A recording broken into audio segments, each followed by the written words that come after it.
શ્રીમદ ભાગવતજીનો પ્રથમ સ્કંદ અધિકાર લીલા તરીકે ઓળખાય છે.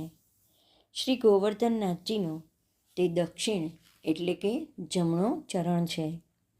આ સ્કંદમાં 3 પ્રકરણો છે, 19 અધ્યાયો છે. શ્રી મહાપ્રભુજીએ અધિકાર લીલાના 81 નામો અહીંયા પ્રગટ કર્યા છે. શ્લોક 9 થી 24 તે પ્રથમ સ્કંદના છે. શ્લોક 9. શ્રી કૃષ્ણ સચ્ચિદાનંદો નિત્ય લીલા વિનોદકૃત સર્વાગમ વિનોદી ચ લક્ષ્મીશ પુરુષોત્તમ. આ શ્લોકમાં 6 નામો છે. શ્રી કૃષ્ણ સચ્ચિદાનંદ, નિત્ય લીલા વિનોદકૃત, સર્વાગમ વિનોદી, લક્ષ્મીશ અને પુરુષોત્તમ. હવે આપણે દરેક નામનો વિગતવાર સત્સંગ કરીશું. શ્રી કૃષ્ણ. શ્રી વ્યાસ મહર્ષિજીએ શ્રીમદ ભાગવતના મહાત્મ્યમાં પ્રથમ શ્લોક લખ્યો છે. સચ્ચિદાનંદ રૂપાય વિશ્વોત્પત્યાદિ હેતવે તાપત્રય વિનાશાય શ્રી કૃષ્ણાય વયમ નુમઃ. આ શ્લોકમાં શ્રી કૃષ્ણને નમસ્કાર કર્યા છે. કૃષ્ણ ભગવાનનું સ્તવન કર્યું છે.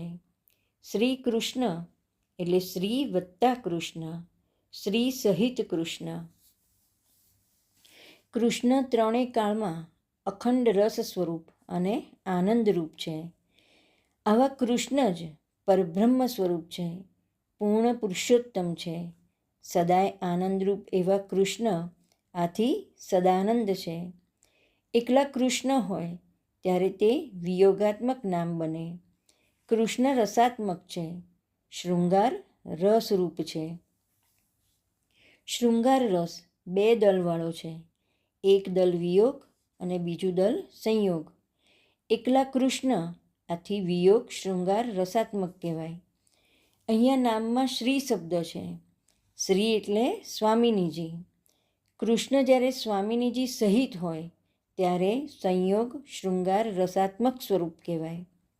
શ્રી ભાગવતજીનું પ્રયોજન જ આનંદ સ્વરૂપ શ્રી કૃષ્ણની આનંદયુક્ત લીલાઓનું ગાન કરવાનું છે. સાચો આનંદ શ્રી કૃષ્ણ જ આપે.